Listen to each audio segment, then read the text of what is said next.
menos. Pessoal, boa tarde ou boa noite, depende da hora que você está assistindo esse bate-papo. Estamos novamente aqui, batendo um papo sobre temas diferentes. Meu nome é Carlos, estou aqui com meus aliados, meus colegas de trabalho. Estamos aqui com o Rafael, Alexandre, Luciana. Oi, gente. Boa tarde, boa noite. E aí? Tudo bem com vocês? Nosso suporte, né?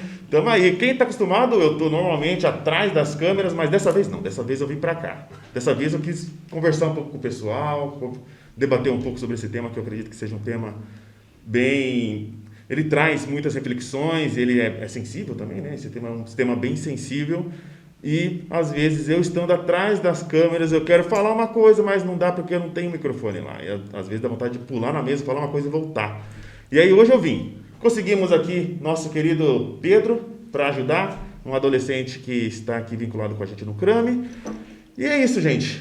Primeiro, caso você esteja aí assistindo ao vivo, não vai estar sendo ao vivo, está sendo transmitido ao vivo pelo YouTube, tá? Nós estamos gravando esse programa aqui. E você pode interagir no chat, que nós vamos estar no chat conversando com vocês. E, na verdade, agora é boa noite para quem está assistindo, porque agora é às 19 horas. Espero que tenha dado tudo certo, já que você está nos vendo aí no futuro. Nós estamos no passado agora. Maravilha? Então tá. Você não está inscrito no canal, assina o canal. Aqui nós vamos lançar esta live nós vamos cortar ela pela metade. E nós vamos lançar ela em 2 momentos nesse mês, tá? Então, assine o canal para você não perder a próxima metade, porque a gente vai fazer igual série. Quando tiver um momento melhor, a gente vai cortar e vai deixar um cliffhanger aí para quem fala, nossa, o que vai acontecer nesse bate-papo, para você assinar o canal e voltar sempre, tá? Então, assina o canal, curta, siga as redes sociais do CRAME lá no Instagram, no Facebook, que está sempre tendo conteúdo aí diversos lá, baseado aí no terceiro setor, baseado em questões sociais e por aí vai. É isso, introduções feitas, e salve para os adolescentes que vão estar com a gente nas posteridades. Maravilha, o que nós temos para hoje aí? Salve, galera. Boa noite, Carlos. Boa noite, galera. Boa noite. Pedrão, os adolescentes que estão em casa, as famílias, os profissionais, sejam bem-vindos. Acho que a gente sempre se atenta a todo mês trabalhar uma temática que às vezes tem a ver com a data do mês, às vezes não tem, e algumas temáticas que são muito importantes pra gente, né? Por exemplo, o mês da mulher, a gente sempre dedica um tempão para preparar o material, e agosto, o dia dos pais, né, cara? E fala-se muito pouco sobre isso, né? O que a gente pode falar em relação ao dia dos pais, a não ser esse lance mais de troca de presente e tal, e a gente se propôs a fazer isso. Não é nenhum debate profundo, na verdade, é como o Carlos falou, uma troca de ideias. E a gente pensou como discutir esse tema tão complexo, principalmente para as famílias que a gente atende, que grande parte delas, os adolescentes ou as adolescentes, estão crescendo sem a figura paterna. Né? Como que a gente pode, então, problematizar essa questão de um jeito que seja mais tranquilo? Assim, o tema de hoje é o paternidades possíveis, né? Outras paternidades e outras masculinidades possíveis. E aí é isso aí, velho.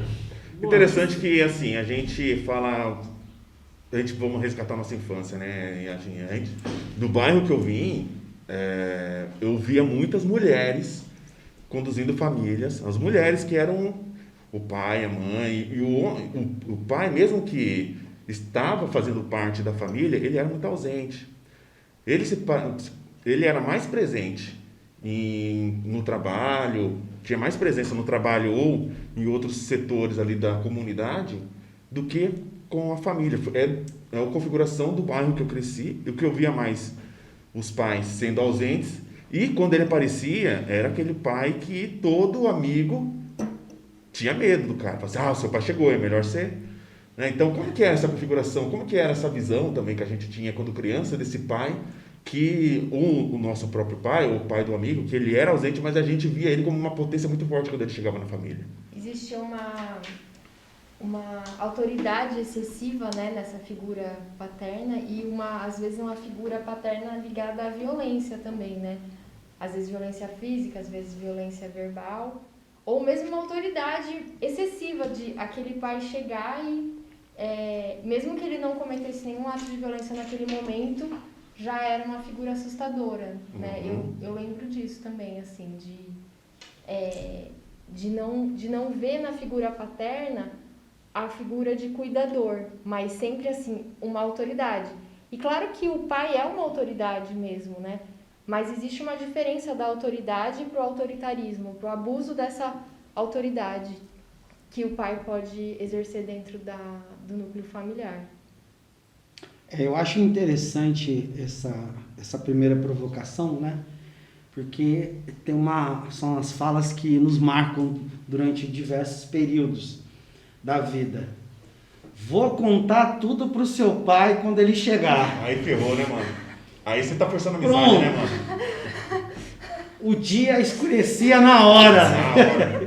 Tempestade, né? Não é?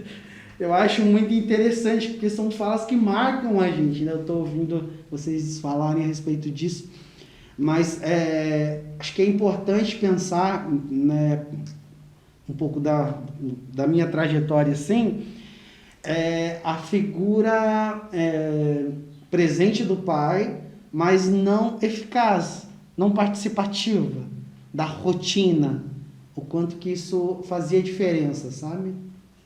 Fazia muita diferença. Não sei se para vocês tinham isso, mas para mim pegava muito, porque às vezes eu precisava e não estava ali, estava numa outra ação, numa outra situação, né? E até chegar à noite, às vezes no outro dia, isso já era muito ruim, né? Então acho que eu senti muita falta da presença efetiva mesmo, participativa.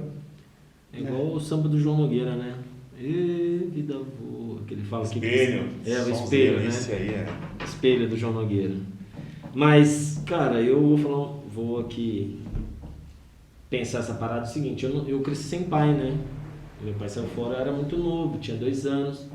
Então, inclusive, a minha concepção de figura paterna, ela se construiu de outro jeito, se construiu muito em relação ao que minha mãe dizia pra gente, né? E acho que, não sei, eu fiquei pensando que é muito de muita gente assim hoje.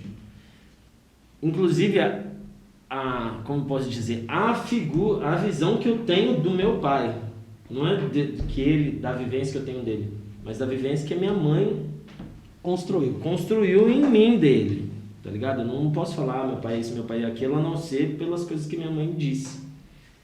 E aí, ontem eu tava vendo um documentário muito bom, inclusive, indicado pela Lu, que o cara vai falando o seguinte, né? Essa parada que você falou, ó, o pai chega na hora de decidir, né? Ou ele chega só na hora do lazer, do futebol, do churrasco, com os amigos e tal, ou na hora de decidir. E que isso, eu nunca tinha pensado nisso, isso também é um posicionamento passional, né?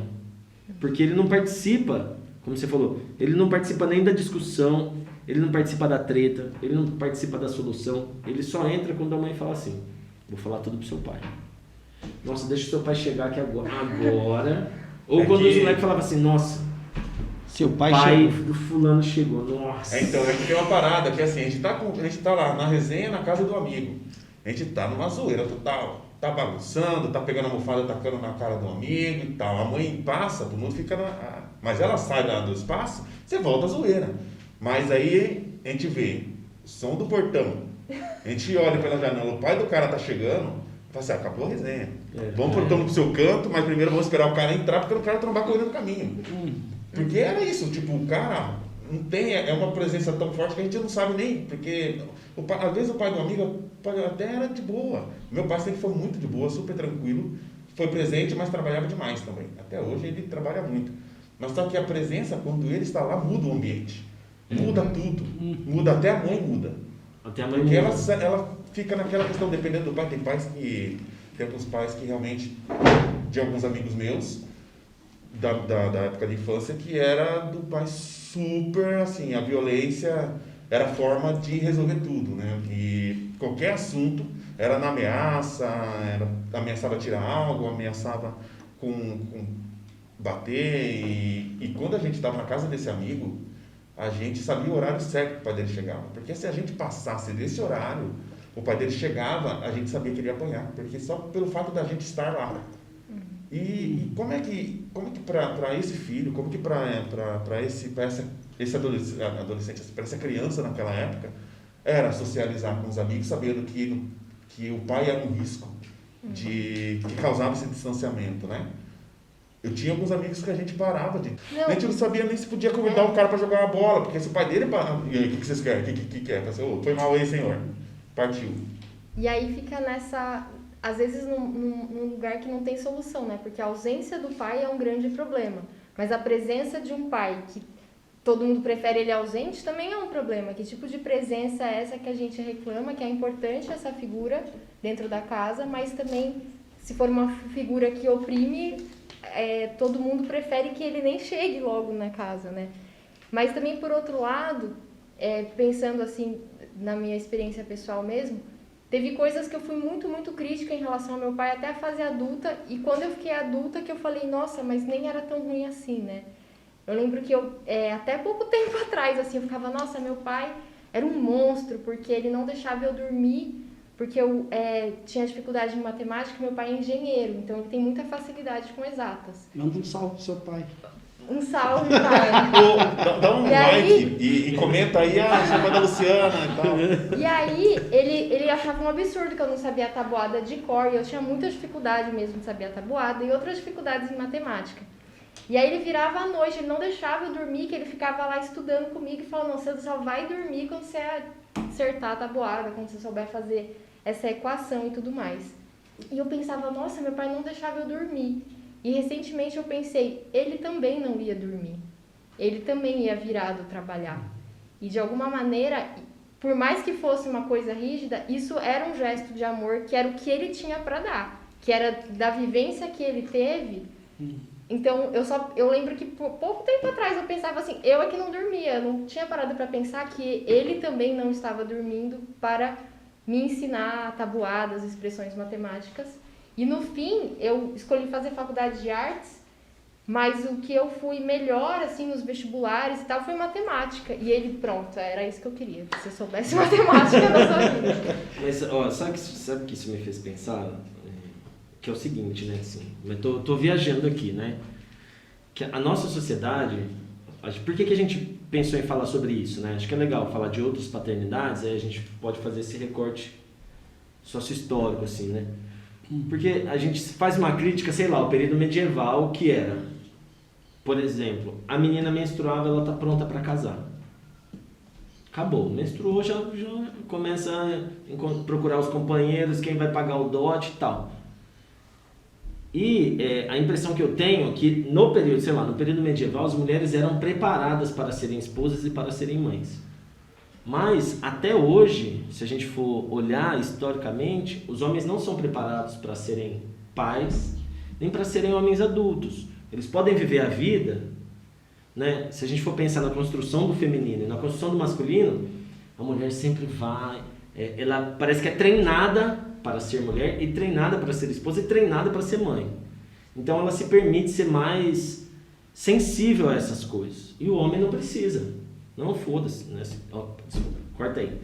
Não, enfim, eu chego e eu resolvo, porque eu sou o cara. E aí, como eu não sei, como eu não fui preparado para ser pai, eu vou ser pai do jeito que... Eu só vou descobrir o que é ser pai quando a criança sair lá da barriga aí e falar, bom, agora eu vou pensar o que é ser pai. E aí eu sinto, porque eu também sou pai, né? E eu sinto que a gente não passa por essa preparação, né? Na nossa história. Não. Alguém falou assim, como vai ser, como você tem Na que se verdade, comportar. eu posso ver, assim, Desafios, jovens que... Entre alguns amigos meus que foram pais jovens. A ideia é quando aconteceu, o pessoal sempre fala, agora você tem que... Que é sempre, você tem que fazer isso, responsabilidade disso aqui, você não tem... Né? É um negócio... puxa as rédeas, né? E fala assim, agora você vai ter que... Maduro não tem escolha. Tem que ser. E aí, essa escala de uma hora para outra, né? Você tem que...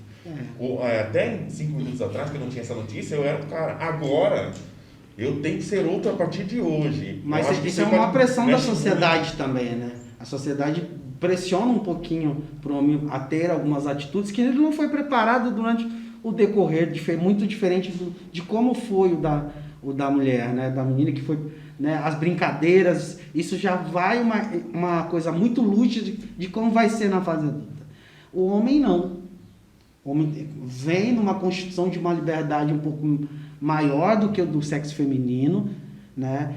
E aí, quando ele se depara com uma situação dessa, ele sente essa pressão, né? E agora, o que eu faço? O que eu vou fazer agora? Agora eu vou ser pai. Como que é ser pai? E aí ele tenta fazer o resgate histórico da sua própria história. Só que se ele não tem essa história constituída? Porque... E se foi violenta? E se foi violenta?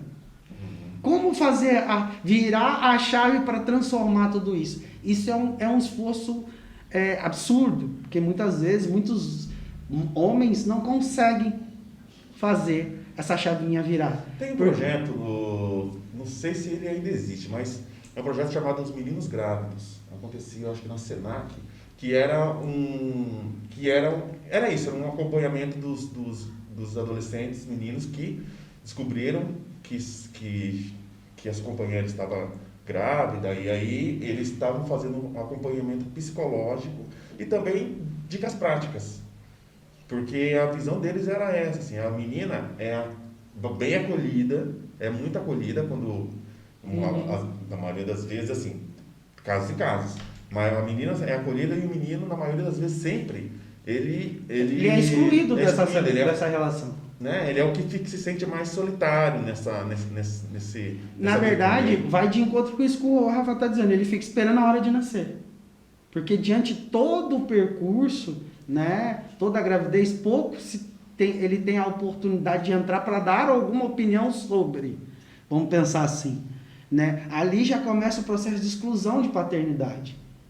E aí quando nasce, pior ainda, porque aí você não sabe pegar, né? Você não sabe como amamentar, como dar o leite, como trocar. Então como isso fralda cozinhar, então, tem muita coisa que o homem ele vai se encontrando com algumas dificuldades. E tem um detalhe: a mãe dele está ajudando a menina também. E aí sobra para o pai essa figura de tentar ensinar. Mas se ele também não tem essa figura constituída, ele fica nesse vácuo. Que aí ele vai tentar, se ele, né, por exemplo, vou olhar para o meu caso, ele vai ter que olhar para alguma figura de referência da masculinidade. Ou é para o professor, ou é para o técnico, ou é por algum tio. Ele vai ter que recorrer para esses cantos, né? E que seja uma figura positiva, que possa orientar esse garoto. Mas se ele não tem, é algo que é difícil exigir que esse garoto goste dessa criança. Porque ele não foi construído isso tudo, não foi dito para ele como vai ser daqui para frente. Eu acho que tem uma série de coisas, concordo muito com você e me traz outras reflexões, assim, né? Por exemplo, eu acho que, por exemplo, a gente vive numa sociedade patriarcal machista, né? Muito machista. E que, assim, a partir do momento que a menina ou a mulher descobre que está grávida, a gente tem a impressão também que socialmente é de inteira irresponsabilidade dela aquela criança.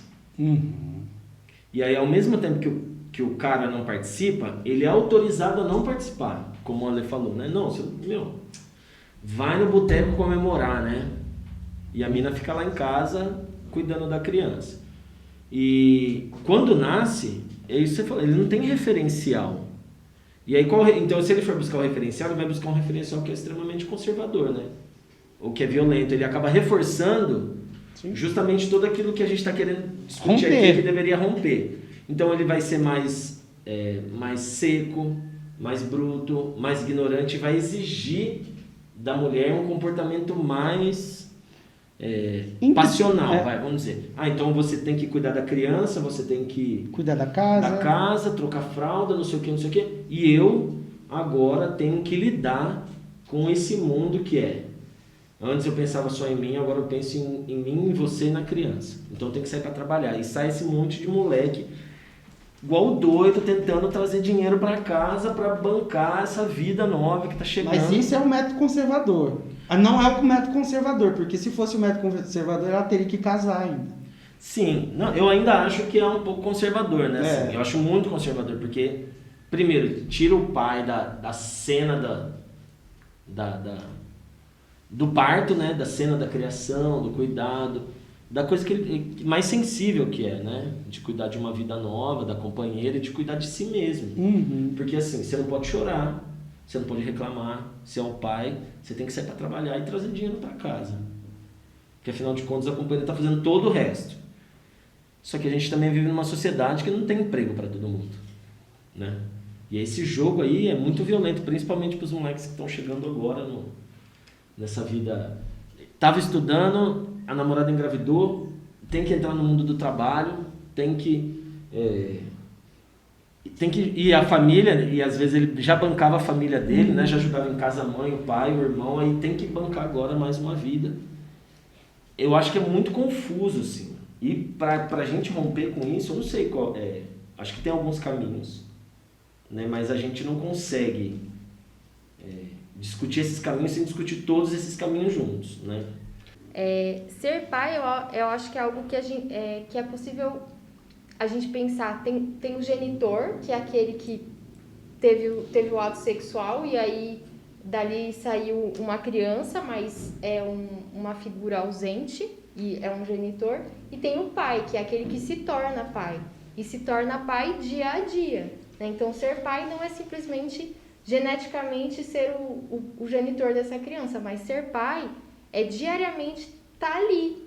E, com certeza, a mãe e o pai e a avó e o vô vão fazer várias tentativas com essa criança que podem não dar certo. Nossa, eu dei banho e não foi perfeito.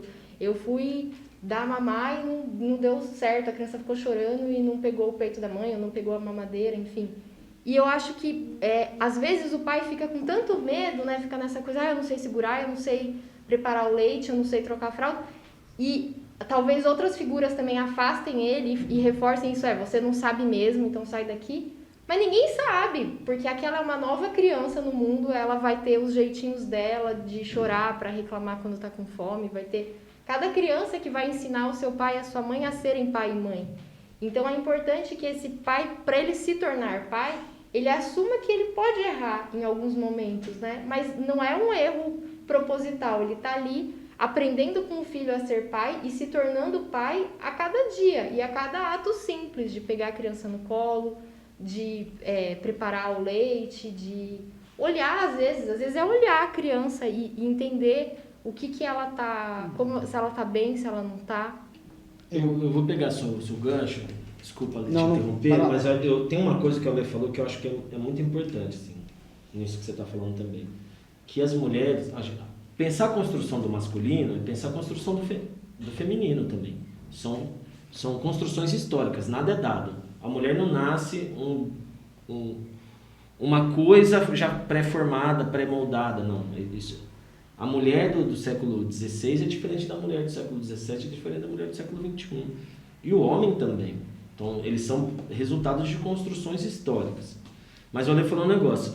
A vida da mulher dentro de uma sociedade machista, ela é treinada para ser mãe. Então, ela tem uma boneca. A gente não está falando que a gente defende isso. Não. A gente só está olhando. Pensamentos. Ela ganha boneca, ela ganha fogãozinho, ela ganha mamadeira, ela ganha não sei o que, ela ganha... Isso é uma espécie de treinamento para a maternidade, né? Para a maternagem. O cara não, o menino não, o homem não. Ele não participa nem desse círculo de possibilidades de cuidar de uma casa algum dia, de um filho. O treinamento do homem é aquilo que a gente consegue ver pela cultura, assim, dos brinquedos, né? É revolvinho de faroeste, é espada, carrinho, ele viaja, ele pega a nave e voa, né? É sempre uma coisa externa ao ambiente familiar. Não é nada... Ele não participa da vida da casa.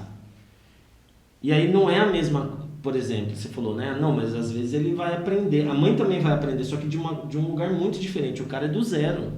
Ele nunca brincou com uma boneca. Como que ele vai saber como é segurar um bebê? Ele nunca brincou de cozinha. Como que ele vai imaginar como se prepara o leite, como se troca a fralda? Por que eu tô dizendo isso? Porque tem um discurso, eu vou pegar a fala do Carlos aqui, que tem que falar, gente, a gente não está fazendo uma apologia ao machismo. Não é isso. Mas tem um discurso de que há uma negação do homem a essa vida domiciliar. Ela faz sentido.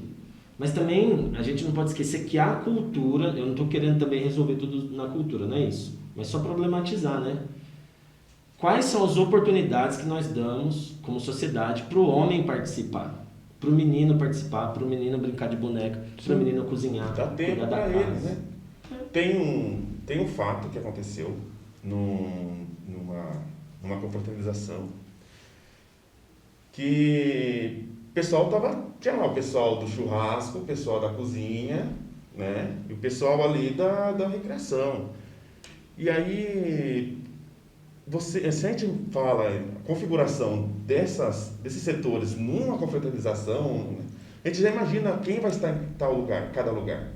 Se a gente fala pessoal que vai estar cozinhando, você já imagina, automaticamente a gente imagina que as mulheres estariam cozinhando e tal. E estava essa configuração nessa confraternização mesmo. Tanto que o pessoal do churrasco era o cara que estava fazendo. Não era? Uma mulher no churrasco, os homens falam, não vai. A mulher não sabe fazer churrasco. Tem muito isso que é muito cultural também. O que aconteceu nesse rolê? Um rapaz entrou e falou, também quero fazer um negócio aqui na cozinha, tem tal coisa da mulher. Não, aqui é espaço para mulher. Vai lá na churrasqueira. Ele, não, mas né, não tem como, não, aqui é a mulher, aqui é espaço nosso aqui. A gente tá fazendo. Daí as mulheres fazendo, daí os caras lá na churrasqueira, tomando cerveja, no universo deles, que também, caso uma mulher vá lá, eu quero fazer, não, vai lá na cozinha que isso, nós estamos nesse setor, a gente consegue ver menos porque nós estamos numa bolha. E que a gente propõe, a gente acha normal. A gente acha esquisito se a gente vê numa escola 2 filas, uma de menina e outra de menino, para irem para o mesmo espaço, né? Só fila separada por gênero. Mas para onde eles vão, não. A gente acha estranho. Mas a maioria das pessoas ainda é comum. A escola não acha estranho. É a escola. A escola não acha estranho separar por gênero. Acho que o Rafael traz um elemento, né, que é a coisa do treinamento, né? Eu acho que eu vou fazer um contraponto com as duas coisas. Acho que a gente vem, a nossa geração é uma geração de muita repressão, né? De muito não pode, né? Então, o treinamento do menino anteriormente era aquele: você não pode chorar, se você chorar você é menina, né? Não pode abraçar o amiguinho, né? Você tem que aprender a lutar, se você apanhar lá fora vai apanhar aqui dentro, né? Então, desse lugar que esse treinamento ele foi se constituindo, além do aviãozinho, do soltar pipa, jogar bola, né? Tudo que é externo, alheio a essa rotina mais interna, que poderia se constituir de uma maneira muito diferente. Só que hoje a gente tem um detalhe. Hoje não tem nem o treinamento mais das meninas, que a criança já nasce com objeto tecnológico na mão, e nem dos meninos. Qual é a imagem que a gente vai ter dessa constituição daqui para frente? Aí entra esse conflito de gênero, né? O conflito geracional de gerações, né? Que são os millennials, isso aí tá, nossa, aí dá um bate-papo novo, dá pra gente guardar esse tema pra gente entrar no Fica aí, fica gravado. Isso. Fica gravado. A galera que tá assistindo aí, caso você concorda, você discorda de algo, então comente aqui embaixo, que nós estamos no chat, eu estou olhando com certeza, o meu eu do futuro está assistindo, e nós vamos interagir com vocês.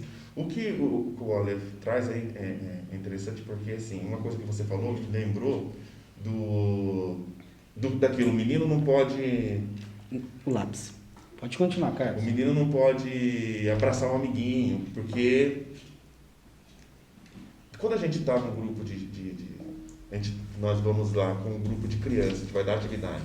As meninas, quando elas se encontram, elas têm um jeito de transmitir o afeto de uma para outra, né? Saudade, elas se abraçam, às vezes elas ficam abraçadinhas enquanto elas estão ali conversando. O menino, a única forma, essa é a reflexão minha, pode discordar também. A primeira coisa que eles fazem ao se verem, muitos se cumprimentam, mas depois disso já começa, né? Já vamos partir para força. Para força, para agarrar, né? e xingar, e tirar sarro. Mas é a forma que eles têm de eles transmitir afeto. Sim. Porque senão, mano, Imagina esse pessoal, queria dar um abraço no cara aqui, mas aí o pessoal vai olhar, vai começar a me encher o saco aqui, meu pai não pode ver aqui. Mano, a escola ensina isso, né? A Sim, escola ensina, as sim. meninas, poxa, abraça sua amiguinha. Eu tava vendo ontem, a professora tava falando, quando os alunos chegavam e falavam, professora, ela fazia assim, bom dia, e batia no ombro assim dele. Então, a gente vai ensinando as crianças, principalmente os meninos, a não terem afeto. Não terem afeto físico. Homens não podem se abraçar, não podem abraçar o professor, não podem... num outro espaço que eu estava, com professoras da educação básica, uma vez eu disse o seguinte, elas estavam muito críticas, né? A gente estava numa formação sobre machismo, e elas estavam falando sobre o machismo na escola, não sei o quê. E aí eu fiz a seguinte pergunta, falei, se você chegasse na creche para deixar seus filhos de 2, 3 anos e o cuidador fosse um homem, né? Como você deixaria esse homem trocar a fralda? Não, opa, não pode, não, na creche não pode. Um homem?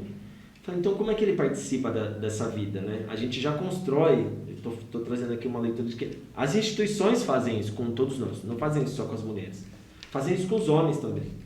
Porque você não vai deixar um filho seu ou uma filha sua na creche quando ela fizer cocô, chama aquele professor lá para trocar lá no banheiro. Imediatamente já vem no nosso imaginário, inclusive, a figura de um abusador, né?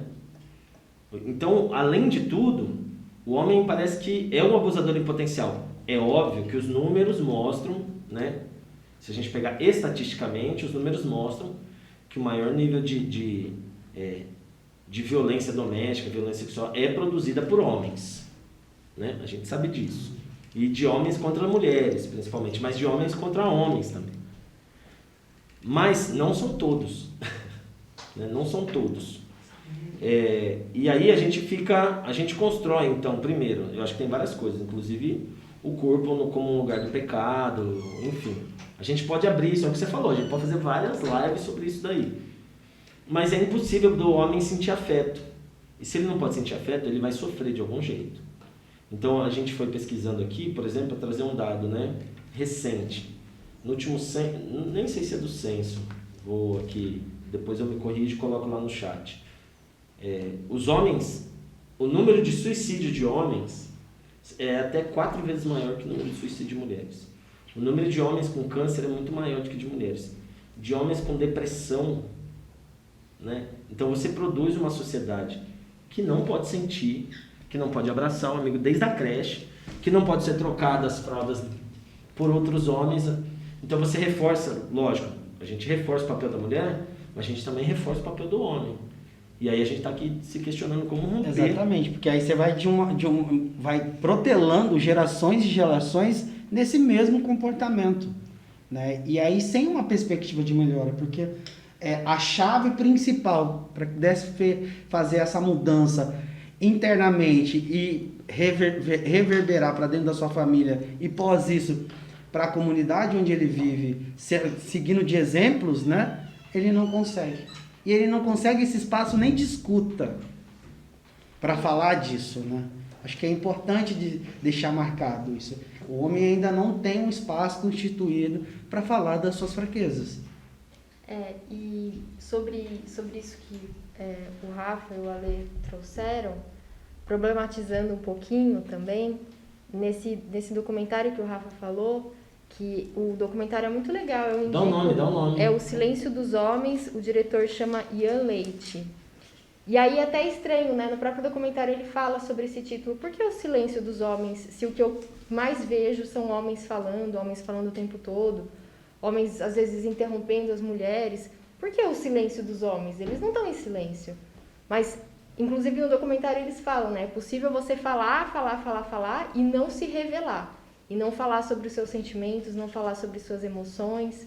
Trazendo mais um dado desses que o Rafa trouxe, também aparece que a grande maioria dos homens leva, em média, 20 anos para contar quando sofrem um abuso sexual. Então, eles levam muito tempo para poder... Sofrendo para poder expor que isso aconteceu com eles, né? Precisam amadurecer bastante para poder ter coragem de falar sobre uma situação em que ele esteve numa situação de vulnerabilidade, Porque essa questão, né, de que o homem não pode ser vulnerável, nem emocionalmente, nem financeiramente, nem fisicamente, ele tem que estar sempre ali blindado e ser essa figura de autoridade, mas isso acaba não dando esse espaço para todo esse lado emocional vir à tona. E aí, nesse documentário também eles trazem que esse silêncio, essa impossibilidade e falta de espaço para os homens falarem sobre suas emoções, vivenciarem afetos físicos de abraço, beijo no rosto, segurar na mão, acaba colocando o homem num lugar de muito desamparo, levando, como o Rafa falou, né, ao suicídio, à depressão. E aí entra a minha problematização, que nesse mesmo documentário o Túlio Custódio diz: o homem reage ao desamparo com violência. Então, dentro dessa perspectiva dele se sentir desamparado, isso aparece, como isso não pode aparecer dele falando sobre isso aparece no corpo, né? como violência a outros homens, outras mulheres e crianças também, né? É engraçado isso, né? Que vocês... Segura um pouco. Vamos ficar com essa reflexão da Luciana para a segunda parte. Tá. Vamos fazer o seguinte, gente. Vocês estão nos acompanhando aí? Diga. Falta 20 minutos ainda para 1 hora. A gente vai cortar pela metade. E a gente vai fazer 2 em 1 hora. Daí eu estou só fazendo um corte aqui. Gente, vocês que estão nos acompanhando aí, o que vocês acharam? Esse papo aqui, na verdade, assim, a gente está convidando vocês para vocês conversarem com a gente sobre esse tema. Vamos falar sobre essas questões, né? Vocês concordam, discordam? Deixe um comentário aí. Eu estou pensando que a gente pode pegar os comentários de um mês e carregar para o outro. Às vezes isso é bacana também, assim, prende vocês num ciclo de estar nos acompanhando para sempre. E aí a gente vai, né? E aí a gente vai carregando um infinito, vamos ficar falando aqui sobre temas. E aí faz o seguinte, gente. Comenta aí que a gente vai mandar um salve para vocês no próximo, não. Mês que vem, que vai ser outro tema, tá? Mas a gente vai fazer um corte agora, com essa reflexão que a Luciana traz, que é muito interessante, e no próximo corte a gente vai falar sobre, vamos ter muita mais coisa aí, que eu sei que vocês anotaram um monte de coisa, e aí eu também tenho uma questão que é falar sobre os pais depois de uma certa idade, né? Os pais com 50, aqueles que já estão cansados, e aqueles que são pais de 3, 4 filhos, como é que é? Deve ser muito mais hardcore, né? Então, vamos ficando por aqui desse primeiro episódio. Nós voltaremos daqui a 15 dias. Espero que vocês retornem para continuar conversando com a gente sobre esse mesmo tema só aqui. A gente já conseguiu. Tem alguma coisa que vocês querem falar nesse primeiro corte aqui? Ou vamos seguir já? Fechou. Valeu, Então, galera. Pedrão, corta Valeu, aí. a gente tá ali, Interromper.